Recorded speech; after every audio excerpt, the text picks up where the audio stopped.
لباس ہے یہ آپ نے کہاں سے لیا ہے؟ یہ تو ان چادروں کا لگتا ہے جو یرموک کے میدان سے ہیں، ہر ایک کے حصے میں ایک ہے، آپ کا یہ لباس ایک چادر سے تو نہیں بن سکتا۔ ممبر سے نیچے اتر کر مجھے جواب دیں۔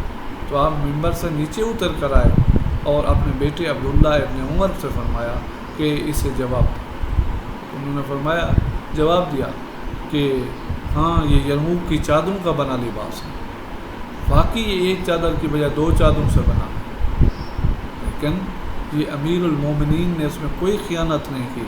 میں نے اپنے حصے کی ایک چادر بھی امیر المومنین کو اس لیے دے دی کہ امیر المومنین کے پاس دنیا بھر سے سفیر آتے تھے، قاصد آتے تھے، لوگ آتے تھے، اور ان کے لباس پہ جو پھٹا پرانا ان کے جسم پہ پھٹا پرانا لباس تھا، یہ میری ملی اسلامی مذہبی غیرت اور حمیت کے خلاف تھا۔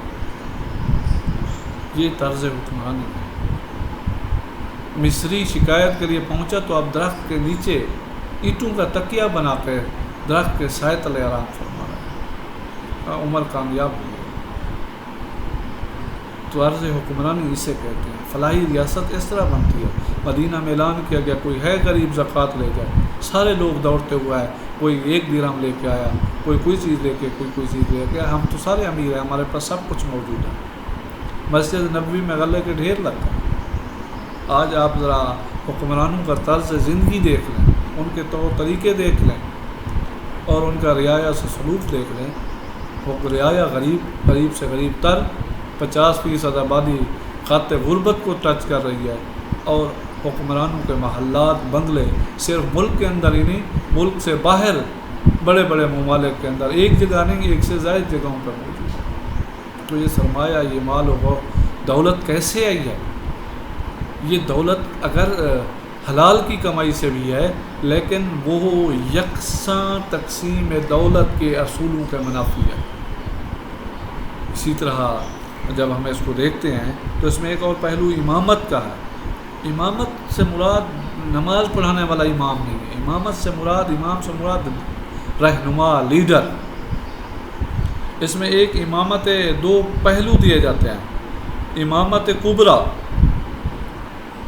امامت کبریٰ وہ منصب ہے جو خلافت و امامت رہنمائی دونوں کے لیے، اور اس کے لیے ابن خلدون کہتا ہے، فارابی اور الماوردی امام کے متعلق بھی اپنا خیال کہتے ہیں کہ وہ سب سے زیادہ اہل الرائے ہونا چاہیے، قابل، دیانت دار، ایماندار، بہادر اور شریعت اسلامیہ کا پابند۔ اور اس پہ جمہور کی رائے یہ ہے کہ امام قریشی ہونا چاہیے۔ قریش کے اندر مہاجر اور انصار دونوں موجود ہیں، تو مہاجرین میں سے ہونا چاہیے، اور مصاحب بے شک قریش میں، انصار میں سے ہونے چاہیے۔ لیکن موجودہ دور کے اندر مجتہدین کا یہ تصور بھی ہے کہ دانشور، اہل علم، شریعت کا پابند جو ہے اسے امام ہونا چاہیے، کیونکہ حالات تبدیل ہو گئے ہیں، زمانہ تبدیل ہوا ہے، جگہ تبدیل ہوئی ہے، ضروریات تبدیل ہوئی ہیں۔ اسی طرح خلیفہ جو ہے وہ خلیفۃ الرسول ہوتا ہے، پھر امیر ہوتا ہے، اور ان تمام کے متعلق جو ہے وہ یہ ہے کہ اسلام امیر کے بغیر نہیں چلتا، تو ان کا چلنے کے لیے یہ ضروری ہے۔ اور امیر کو اور امام کو اور خلیفہ کو اسلامی ریاست کنز الاعمال ابن حزم اور کئی دیگر نے لکھا کہ تبدیل کیا جا سکتا ہے، جس کے لیے کوئی واضح جواز موجود ہونا چاہیے۔ پھر اسی طرح سیوطی کی جو تاریخ الخلفاء ہے، اس میں خلفاء کے حوالے سے ایک بڑی تشریح اور وضاحت کے ساتھ بیان کیا گیا ہے، اور امام کے درجے کو اور امام کی حیثیت کو، امام کے فرائض کو، اور امام کے جو مناصب ہیں، اور امام کی جو ذمہ داریاں ہیں، امام کے جو اختیارات ہیں، اور اس طرح امام کو جو ہٹانے کا طریقہ کار ہے، اس کی وضاحت کی ہے، خاص طور پہ الماوردی نے۔ اسی طرح جو خلافت ہے، یہ خلیفہ سے نکلا، نائب جانشین، جس کے متعلق میں نے کہا ویس قال ربک للملائکۃ انی جاعل فی الارض خلیفہ، یہ تصور یہاں سے نکلا۔ اور جو خلافت کا تصور ہے اس کے متعلق کہا گیا کہ یہ خلافت الہیہ ہے۔ امام راغب رحمانی کا تصور ہے، قول ہے جس کو وہ نقل کرتے ہیں کہ خلافت الہیہ سے مراد امانت کا اٹھانا ہے، اور جس کو انہوں نے احزاب کی سورہ احزاب کے اندر آیت 72 کی روشنی میں واضح کیا۔ اسی طرح اس کے متعلق اور جگہوں پہ کہا گیا کہ خلیفہ خود کچھ نہیں، حاکمیت صرف خدا کی ہے، خواہ نبی ہو یا خلیفہ ہے، بذات خود حکم دینے اور منع کرنے کا اس کا جو تصور ہے وہ دراصل اللہ کی طرف سے ہوتا ہے۔ وما ينطق عن الهوى ان هو الا وحی یوحی کا تصور دیا گیا سورہ انعام کے اندر کہ کس طرح احکامات اللہ کی طرف سے نازل کیے جاتے ہیں اور وہ لوگوں تک پہنچائے جاتے ہیں۔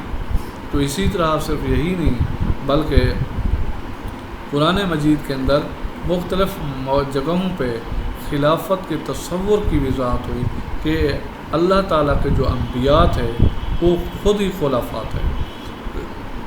آپ صلی اللہ علیہ وسلم کی رحلت اور وصال طیبہ کی روشنی میں پھر خلافت راشدہ کا آغاز اس لیے ہوا کہ ایک سلسلہ نبوت ختم ہو گیا۔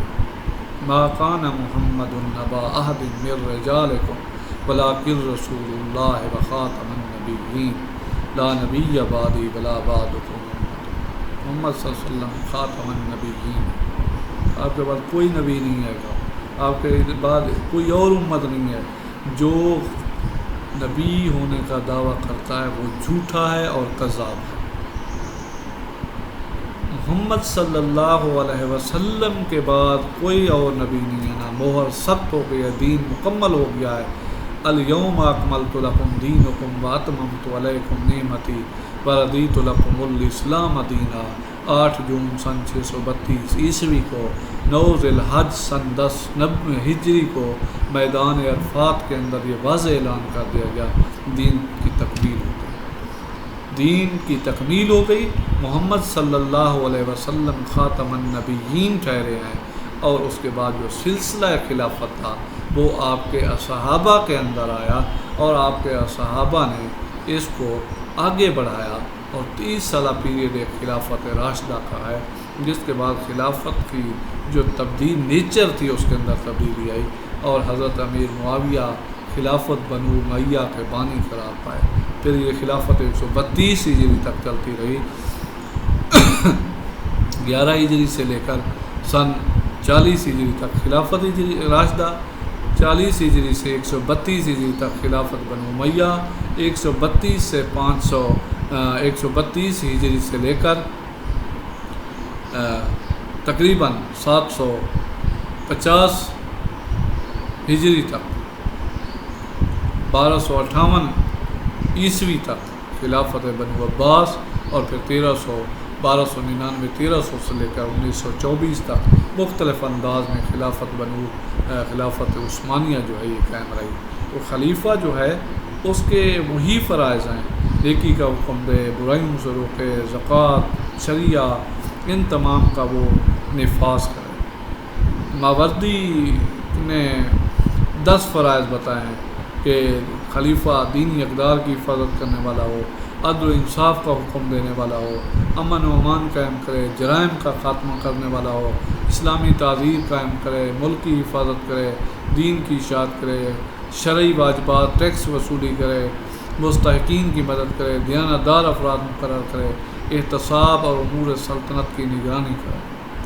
احکام سلطانیہ جو ہے یہ اس حوالے سے ایک مکمل دلیل رکھتی ہے۔ احکام سلطانیہ جو ہے اس کے اندر تشریح ہے خلیفہ کے کیا حقوق ہیں، خلیفہ کے کیا اختیارات ہیں، کیا فرائض ہیں۔ تو اسی طرح تیسرا پہلو اسلامی ریاست کے اندر ہے امارت۔ امیر جو ہے اس کا حکم مانا گیا، اور امیر کیا ہے؟ حکومت کا ذمہ دار، اعلیٰ سیرت اور کردار اس کی نشان ہے، خدا ترس ہونا چاہیے، معاملہ فہم دانا ہو۔ ماوردی نے 7 چیزیں بتائیں امیر کی، صاحب علم ہو، تندرست ہو، حوصلہ مند ہو، جہاد کر سکتا ہو، قریشی نسل ہو، مرد ہو، اور غزالی کی بھی تقریباً یہی شرائط ہیں۔ تو اس لحاظ سے امیر کو ذمہ دار ہونا چاہیے، اور صرف یہی نہیں بلکہ رسول کریم صلی اللہ علیہ وسلم سے مروی ہے کہ خلافت راشدہ جو ہے وہ میرے صحابہ میں 30 برس جو ہے وہ رہے گی، جو خلافت راشدہ ہے۔ پھر یہ خلافت جو ہے وہ ملوکیت میں بدل گئی۔ اس کو مختلف مفکرین اپنے انداز میں دیکھتے ہیں، لیکن ہم یہ دیکھتے ہیں کہ امیر اور جو یہ لوگ ہیں ان کی تبدیلی بھی ممکن ہے۔ یہ شریعت اسلامیہ کے راستے کو چھوڑ دیں۔ کوئی دیوانہ ہو جائے، اسلام کا مخالف ہو جائے، اسلامی اصولوں اور تقاضوں کو بند کر دے، کوئی امیر فسق و فجور کا شکار ہو جائے، قانون کی بالادستی نہ کرے، اس کو ہٹایا جا سکتا ہے۔ مثالیں موجود ہیں، اور نصیحت حضرت ابوبکر موجود ہے۔ جب انہوں نے پہلا خطبہ مسجد نبی میں دیا، فرمایا لوگوں میں اسلام کے احکامات کی پیروی کرنے والا ہوں اور پیروی کرانے والا ہوں۔ اگر میں نیکی کا راستہ اختیار کروں تو میری پیروی کروں، اور اگر میں غفلت کا مظاہرہ کروں، کجی اختیار کروں تو مجھے اس راستے سے ہٹنے پہ مجبور کرنا، میری پیروی نہ کرنا۔ تو یہ اسلامی ریاست کا فلسفہ ہے کہ ایک اسلامی ریاست جو ہے اسے کیسے آئیڈیل ہونا چاہیے، اسے لوگوں کے حقوق کا کیسے تحفظ کرنا چاہیے، اسے کس طرح اسلامی اصولوں کی پاسداری کرنی چاہیے۔ لیکن اسلامی ریاست کا سب سے جو اہم ترین فرض ہے وہ ریاست عوام کی خوشحالی، فلاح و بہبود، ان کی حفاظت، ان کی عزت و آبرو کے تحفظ کو یقینی بنائے۔ یہ اسلامی ریاست کا فرض اولین ہے، اور اس پہ تمام مسلم مفکرین، وہ غزالی ہو، ماوردی ہو، فارابی ہو، ابن خلدون ہو، ان تمام کا اس بات پہ اجتماعی اتفاق ہے کہ اسلامی ریاست انسانیت کی فلاح اور بہتری اور خدمت کرنے والی ریاست کا نام ہے۔ امید ہے باتیں سمجھ آئی ہوں گی۔ اللہ تعالیٰ آپ کو سلامت رکھے، اس کرونا کی وبا کے دوران آپ کی حفاظت فرمائے، اور دعا کریں کہ اللہ تعالیٰ ہمارے ملک کو، عالم اسلام کو اور انسانیت کو اس کے خطرناک اور خوفناک پھیلاؤ سے اور اس کے نقصانات سے محفوظ فرمائے۔ اللہ تعالیٰ ہم سب کا حامی و ناصر ہو۔ پاکستان زندہ باد۔